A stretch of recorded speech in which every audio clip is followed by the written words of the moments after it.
Alright, today I'm going to be showing you how to basically switch this shifter into this one. Already kind of tried to play with it, tried to pop off this little pin, didn't work out. I thought I could just slide it out right there, but just because of that little angle right there keeps this guy from sliding right out. So we have to unscrew it from this area, so we have to pop out this cotter pin, and then we'll end up taking off that. I tried to do it that way so I didn't have to mess with the spring, so we didn't have to have it all spring out of the place. But if anything, let's get this guy up. And then we're going to pop out that little cotter pin. Now you're going to use one of these little cotter pins, kind of bent that on that one. Bend that back in the way.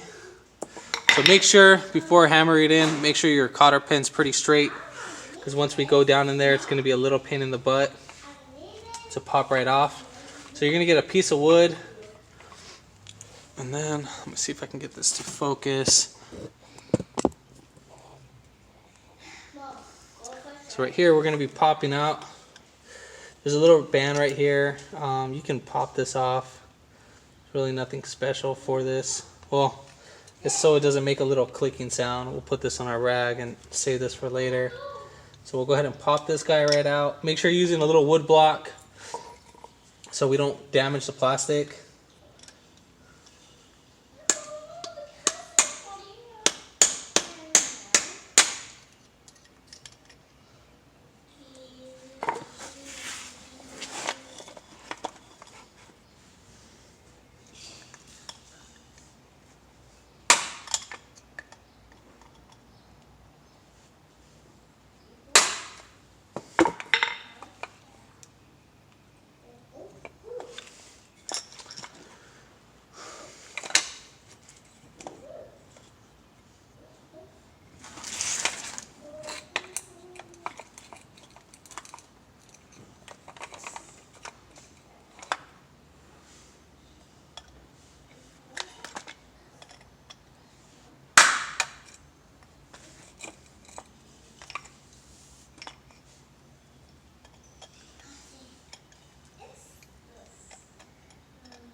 And then right there we got about halfway.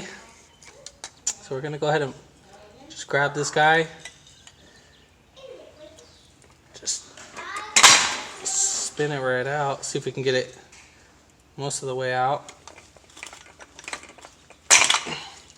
Just like that. We'll set that cotter pin to the side.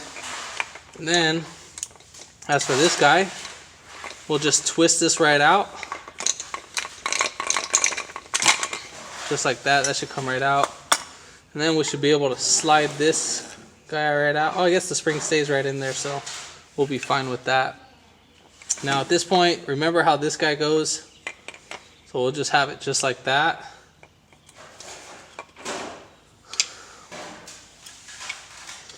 And then we're going to go ahead and put in our other one right here. So we're going to go ahead and take this Allen real quick.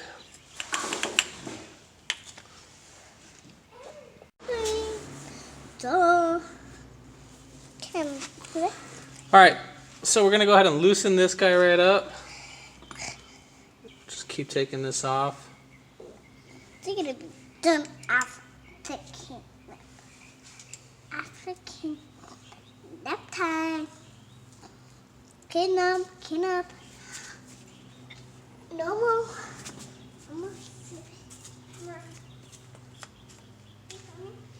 And I guess we got to pop off this little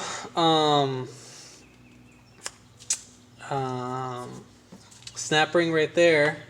So we'll get the snap ring tools. I don't know if I have one that size. Hopefully I do, but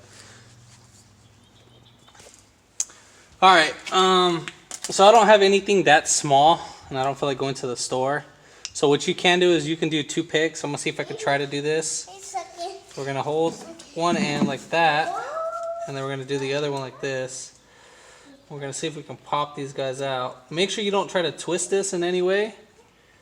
You're just gonna pull right back, so we could probably use this. Where's the...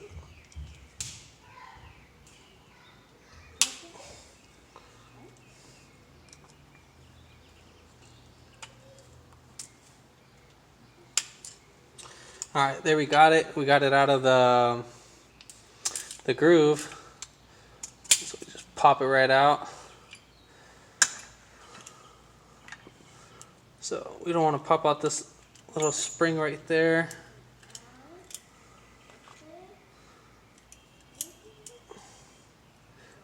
So make sure you keep this in order. We'll keep this standing straight.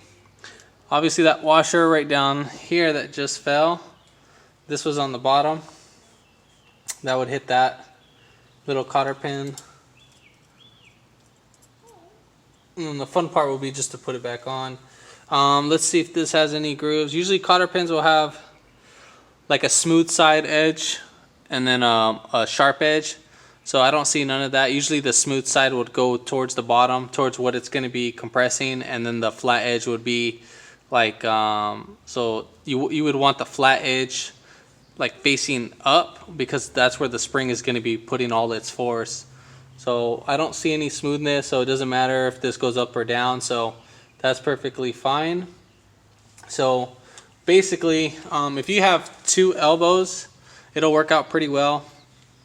So we have one in one hole and we have the other one in the other hole, and basically what I was doing is I just used this head to pry against right there, and as soon as I got it just a tad bit, I made sure it lifted up just a tad bit, and then the rest you'll just force up by hand and it should slide right out. We'll go ahead and you just keep that one right there. Make sure you don't get no debris in here. We want to keep that nice and lubricated. You would think that they would put like a better lubrication in here. We'll put some like lithium grease. I'll grab some lithium grease from the other one, and then we'll just smear it right all over the place. This is just to be benefiting my customer, because you know we don't want no squeaky stuff. So if you have some lithium grease, and if you don't, we'll just take this out from the other one, because it's pretty much ain't going to be using this. That's pretty much what we'll need. Let's put that right back in there.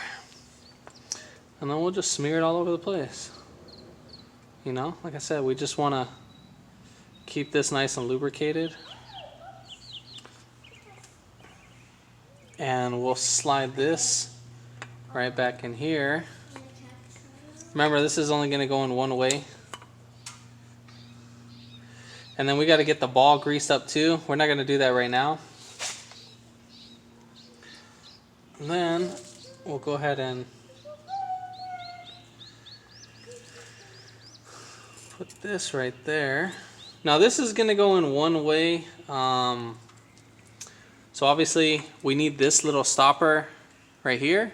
We need that facing towards that way, because that's where we don't want to go in reverse. This, as soon as you lift this guy right up, this is supposed to be hitting that stopper that's actually sitting right here.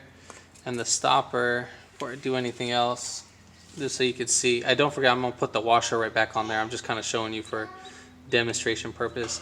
So right here, we'll have this guy. You see how this will hit? If not, we'll be having it like that. That's not how we want it. We want this just like that. And then as soon as we lift that up, it's going to do its purpose and then past that. So as soon as we got that right there. And then before you take that guy off too, I didn't mention that, you need to mark it. Usually they come with their own marks, but we're going to be switching. We're going to be switching around a few things. So we'll go ahead and put this guy right on there. Doesn't matter top or bottom. Actually put this on first before you grease on anything, so it doesn't take all the grease. Then we'll go ahead and put this guy right there.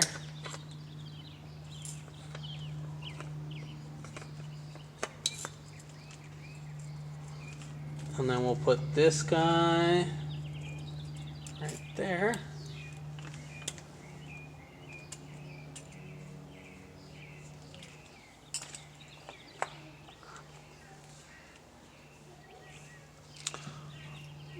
this is pretty much the fun part. So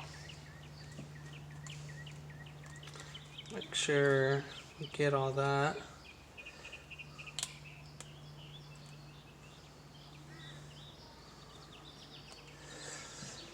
Now, if you have a flathead, we're just gonna put the flathead right there, and we're gonna slightly twist it.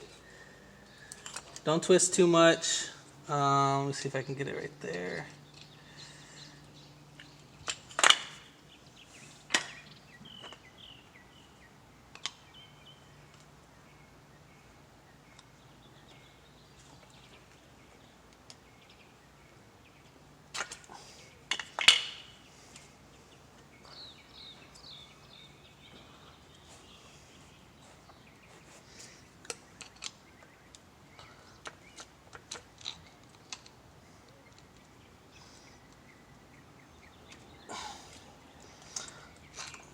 Now this is just so I want to get this over that lip.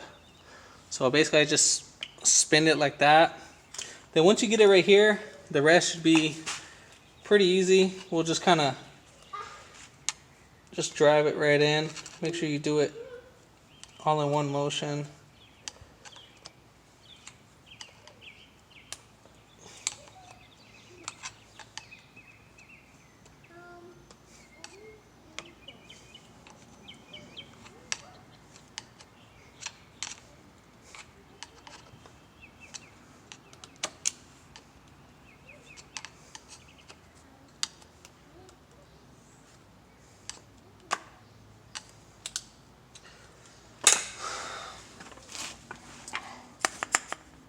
Bam. Well, I guess you could spin this, but so there we have it. We got that nice and in, and it actually feels a little bit more smoother than now that we have the grease in there. So we'll be all said and done. That's pretty much how you would shift that right over. Don't forget to put in your bolt. So we lock this guy right in place to keep that from moving. And once we put that in place, then we'll be all said and done. As for the rest, it's pretty much a little simple. I'm going to be doing some other things, but I'm not going to be listing that. I just wanted to show you on a quick tutorial because it doesn't show that in the little instruction manual. It doesn't even show how to take it off too. But if this video helped you out, give it a thumbs up, comment down below if you have any questions, and then hit that subscribe button for more upcoming videos in the future, and thanks for watching.